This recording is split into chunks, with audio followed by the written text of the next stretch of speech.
Perayaan Aidilfitri semestinya dinanti-nantikan oleh umat Islam seluruh dunia. Namun, akibat penularan wabak COVID-19 yang kini sudah lebih setahun di seluruh dunia, ia telah memberikan kesan buruk terhadap pelbagai aspek.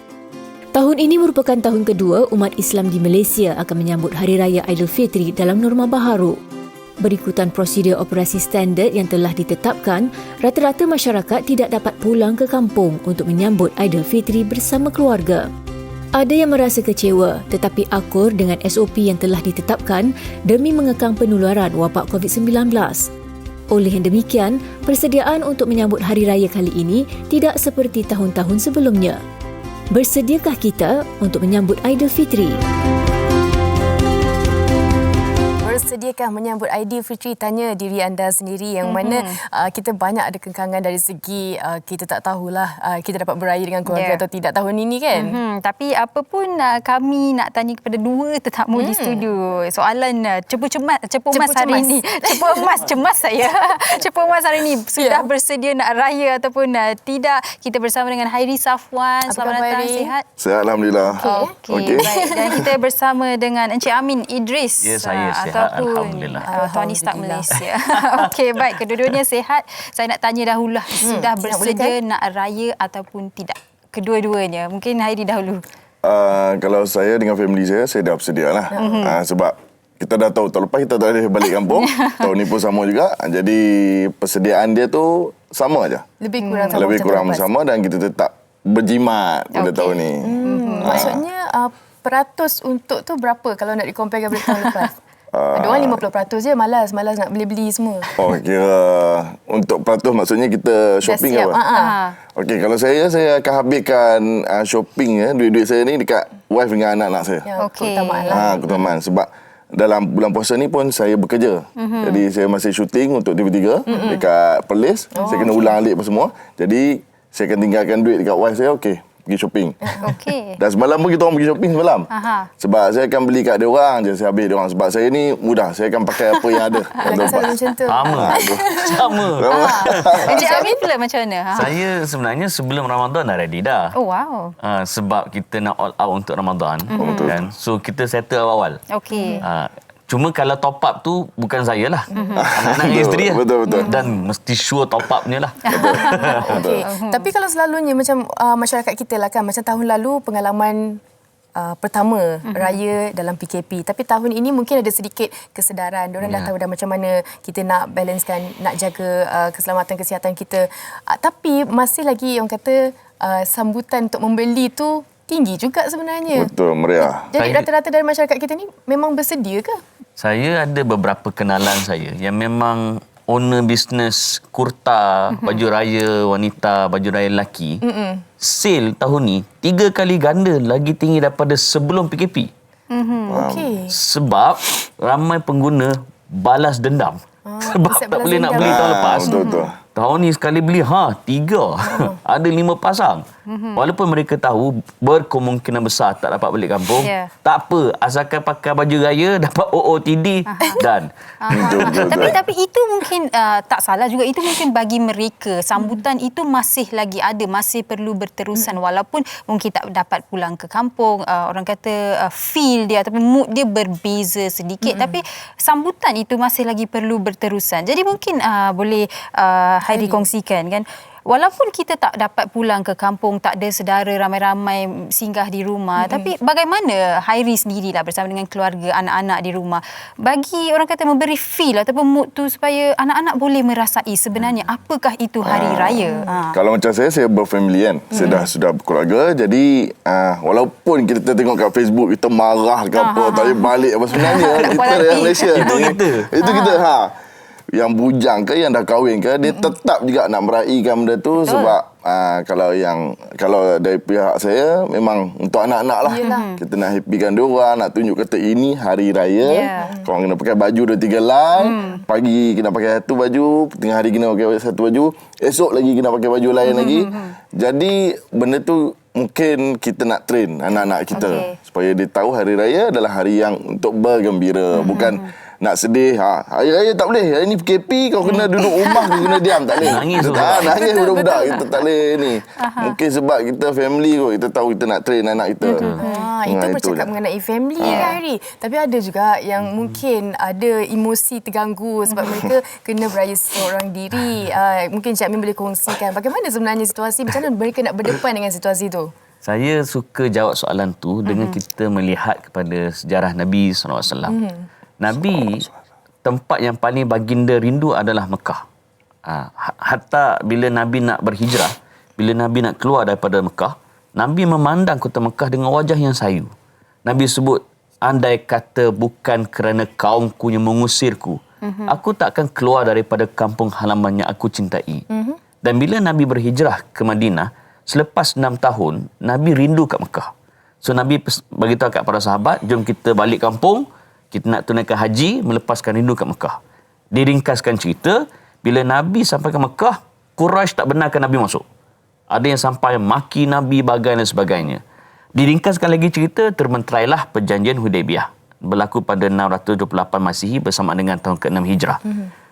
Apa yang berlaku, walaupun Nabi tak dapat melepaskan rindu pergi ke Mekah masa tu, sebab rindu 6 tahun ni. Lama. Kita baru 2 tahun. Betul. 6 tahun rindu. Bukan kepalang. Berlaku 2 tahun kemudian, peristiwa pembukaan kota Mekah ataupun Fathu Mekah.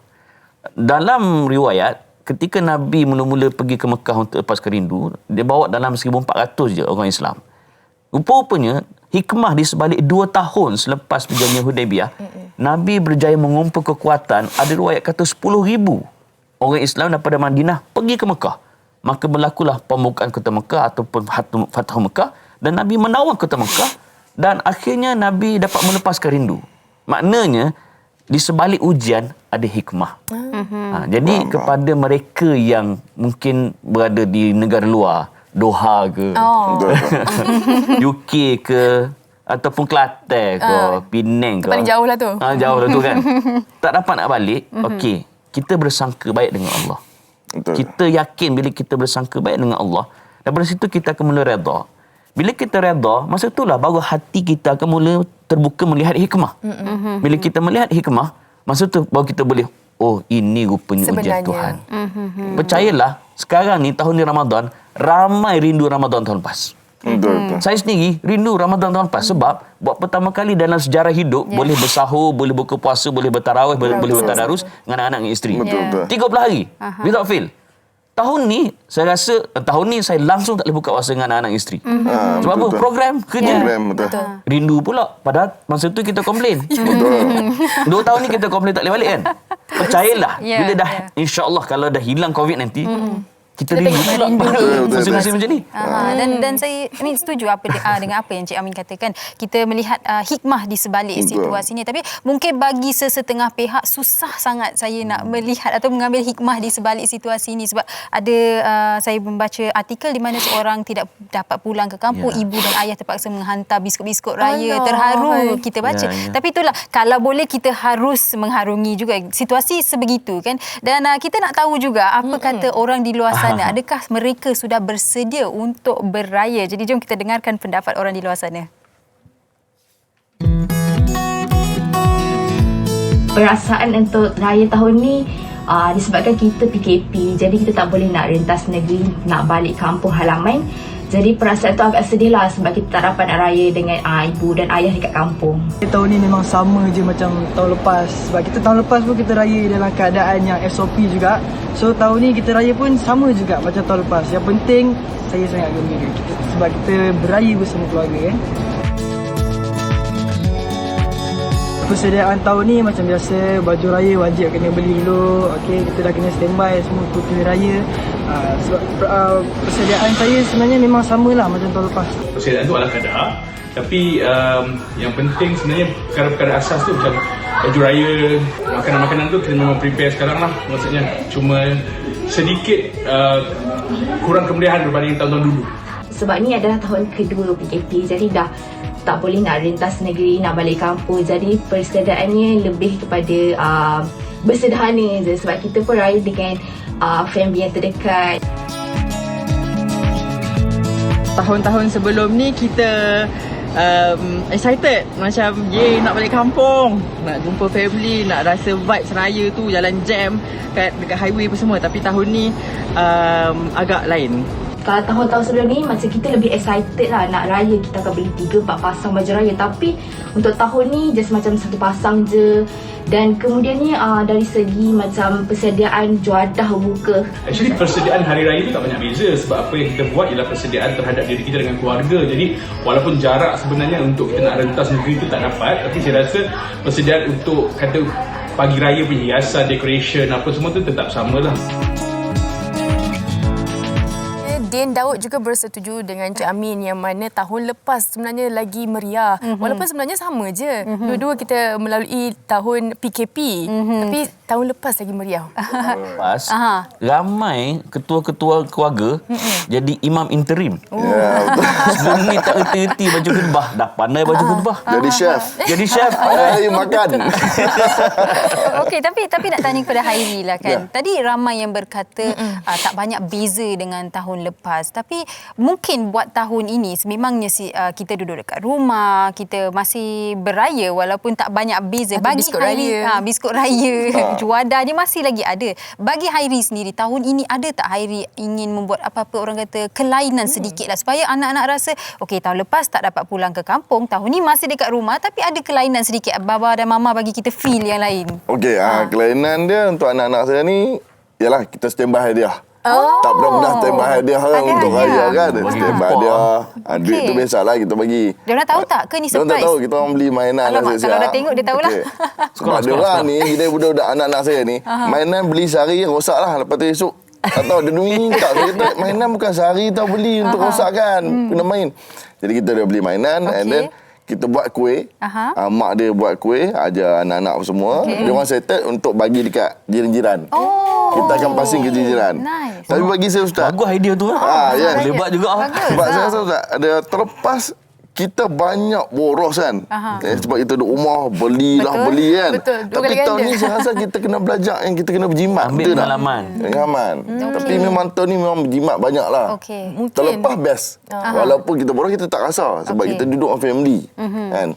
Tahun ni macam Ustaz kata lah kan. Macam Ustaz kata tadi, family kita pun dah tahu dah nak Zoom. Nak Google Meet. Mak saya umur 70 lebih kata, bang bila nak Zoom? Mak aku nak Zoom.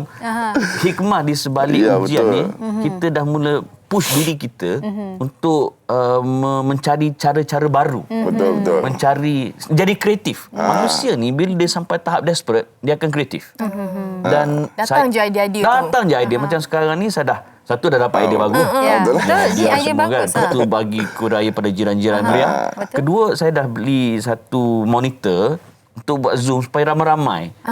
Dapat takbir ramai-ramai dengan kawan-kawan sekolah dan sebagainya secara online. Dia prinsipnya kalau tak boleh buat semua, jangan tinggal semua. Saya suka idea memberi orang kata kuih raya kepada jiran-jiran. Sebab biasa kalau rumah saya, budak-budak kecil, saya tengoklah juga jiran saya, rumah saya pun dia datang. Acik nak raya boleh tak? Kali ni pula dia orang mungkin pergi, acik nak bagi kuih boleh tak? Saya tengok tu masa raya Cina sebelum ni. Sebab jiran saya ni India, Melayu, campur, Cina apa semua campur. Jadi kita orang komuniti lah. So ada anti Cina yang 2-3 blok saya ni, dia orang bagi saya kuih lah apa semua kan. Dia orang rapat dengan saya. Anti India yang tepi rumah saya pun selalu akan bagi makanan. Hari-hari akan bagi makanan saya. Jadi saya nak meraihkan dia orang balik, saya kena buat yang tu. Iyalah. Dan ada time yang bukan hari raya pun saya suruh saya masak ke apa beli kan. Okay, bagi dekat aunty, bagi kat ni ceceh, bagi semua kita bagi. Dengan Melayu kita bagi. Sebab kami komuniti yang saya rasa macam sihatnya kalau ada Cina India yang satu komuniti. Toleransi. Ini patut dicontohi lah sebenarnya kalau kita duduk kat rumah je. Tapi ada juga kawan kita di Facebook ni. Assalamualaikum, bersediakah nak raya? InsyaAllah, moga Allah pemudahkan sambutan raya kita tahun ini.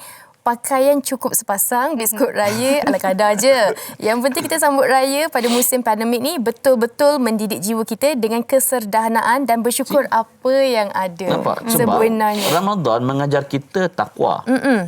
Syawal mengajar kita syukur. Dan kena ingat, ramai orang yang boleh bersabar, tapi belum tentu dia boleh bersyukur. Bila kita susah, sabarlah. Tapi bila senang, belum tentu kita bersyukur. Kali ni, kita dah reti bersyukur.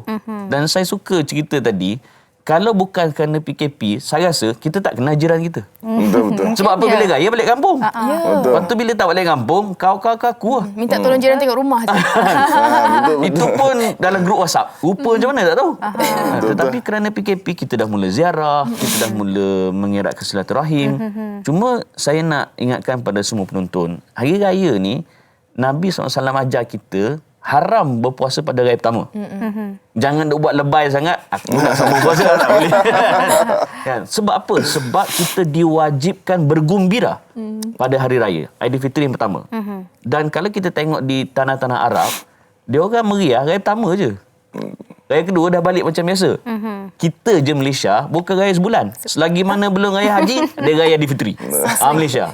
So, Selagi ada cuti. ada. So, macam mana kita kena beza antara adat dengan ibadah.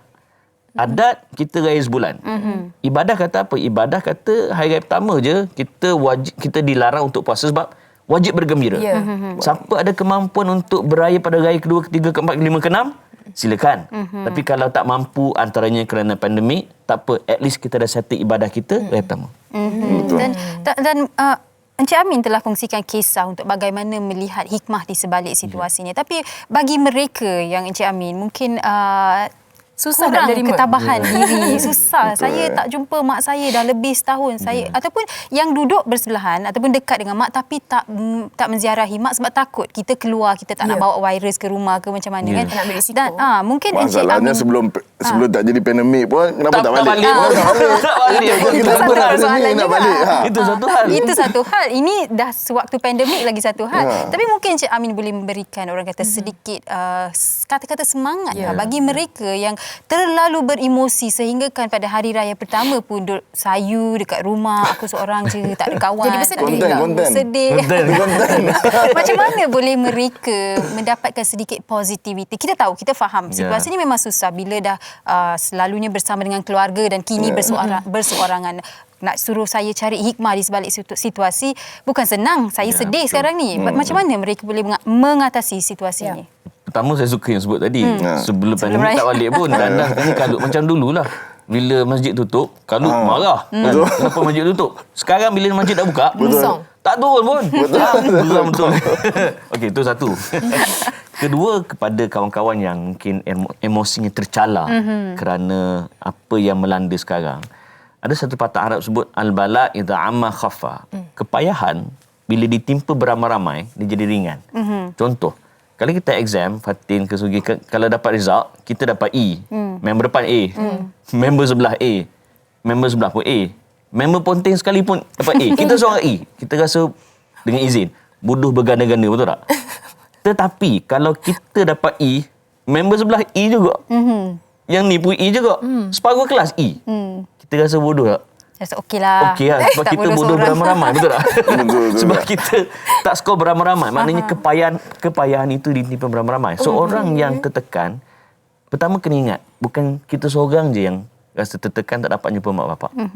Ramai lagi di luar sana yang jauh lebih tertekan. Sebab, kalau kita susah, kena pandang ke bawah. Betul. Ada orang lagi susah. Betul. Kalau kita nak bermotivasi, kena tengok orang lagi berjaya. Pertama. Kedua, dalam NLP, dia sebut sebagai reframe. Satu gambar yang sama, tapi kalau kita letak frame berbeza, kita akan melihat pandangan berbeza. Contoh, gambar brother kita, letak frame bunga-bunga. Kita rasa gambar tu sesuai untuk bapak-bapak ke mak-mak? Mak-mak lah kan? Okey, tukar frame, letak frame warna emas, kan? Kerawang-kerawang, meletup dia punya design kau-kau. Wow. Nampak sesuai untuk adat diraja. Gambar yang sama. Ya, betul. Tukar frame. Letak frame pula krayon, cincan bagai kan. Kita rasa gambar tu sesuai untuk siapa? Anak-anak. Mood yang Gambar berlainan. yang sama, tapi frame berbeza. Sama juga. Bila kita melihat situasi ni dengan frame susah, bala, dunia dah nak kiamat, kita akan rasa susah hati, tertekan. Tapi letak frame ni sebagai frame, inilah masanya Tuhan nak bagi kita rindu kau-kau. Betul. Bila ada peluang nanti, kita akan peluk mak kita, tak lepas dah. Betul. So, tukar frame. Daripada frame derita kepada frame ujian, kepada frame yang lebih positif, frame yang lebih bahagia, barulah kita akan melihat hidup ni dengan lebih bahagia. Pertukaran frame tu diri sendiri yang kena kita tukar. tukar frame. Betul. Macam Wan saya ada tanya sikit semalam dia tanya saya masa saya nak datang sini kan. Dia tahu saya nak datang. Ini dia kata Papa apa fahaman dan jawapan saya bila dikatakan rentas negeri haram apa semua. Saya cakap simple. Saya sebagai Islam, saya kena ikut cakap pemimpin. Ada hikmah dan ada positif yang akan datang nanti. Itu je. Dia kena sangat dengan apa yang sebut kat baju dia. Hidup bukan untuk derita. Untuk derita. Hidup bukan untuk derita. Kan, hidup kita seketika, kenapa siksa diri kita dengan derita? Betul Ustaz. Hidup adalah soal pilihan. Siapa kita hari ini adalah kerana pilihan kita buat dulu. Tapi siapa kita pada masa akan datang adalah kerana pilihan kita buat sekarang. There is no such thing as I have no choice. Buat orang yang kata aku tak ada pilihan, dia dah buat pilihan. Apa dia? Tak ada pilihan. Okey, saya kira itu satu rangkuman daripada Cik Amin lah kan, sangat lengkap dan juga mantap. Mungkin dari Hairi sendiri, kita nak beraya boleh, tapi dalam keadaan kita sekarang ni harus jaga SOP, bawa anak ke pergi pusat membeliah, jaga SOP. Ya, betul. Saya sarankan kepada orang ramai yang mana bercakap pasal COVID. Mungkin sekarang ni kita tengok kat Facebook dah makin ramai dah tak percaya COVID ni. Ada hasutan yang mengatakan, alah tak percaya semua ni apa semua kan. Padahal benda tu real. Saya dah tengokkan kawan saya yang kena apa semua. Dan macam saya membeli belah semalam pun, saya tak pergi tempat yang Crowded lah. macam crowded ni. Saya tahu dekat KL memang crowded. Saya pergi tempat yang memang tak ada orang. Shopping mall yang memang tak ada orang. Dan saya tahu barang murah dalam tu. Itu lah. Dalam kat situ pun ada. Tak payah nak pergi tempat ramai. Saya tak tahu nak kena batu ni. Saya tak boleh tempat-tempat sesak ni. Betul-betul. Bawa baby tu Ustaz kata. Susah hati betul. Dia orang nampak macam kita lantak lah apa jadi Ada yang selamba. Betul. Yang penting kita menjadi rakyat yang bertanggungjawab. Ya, Kita saya sarankan, saya nasihatkan kepada semua rakyat ikut SOP dan ikut kata pemimpin. InsyaAllah ada positif dan ada hikmah dia Ustaz. Okey, baik. Dan kami nak ucapkan terima kasih lah kepada Sama-sama. Hairi dan juga Encik Amin atas perkongsian saya. Kalau boleh dah terus bersembang. Tapi itulah, sama ada semua orang dah bersedia untuk raya ataupun tidak, ikutlah kesesuaian masing-masing. Sebab ada orang mungkin boleh beraya secara besar-besaran bersama dengan keluarga di rumah. Tapi ada orang berseorangan. Tapi macam Encik Amin kata, kita cari positivitinya. Kita tukar frame-nya. Mungkin raya tahun ni raya dengan semangat baru dan juga dengan keadaan yang positif. Baik, kita ucapkan terima kasih kepada kedua-dua tetamu kita. Penonton, kita nak berhenti rehat seketika, kembali selepas ini. Wanita hari ini.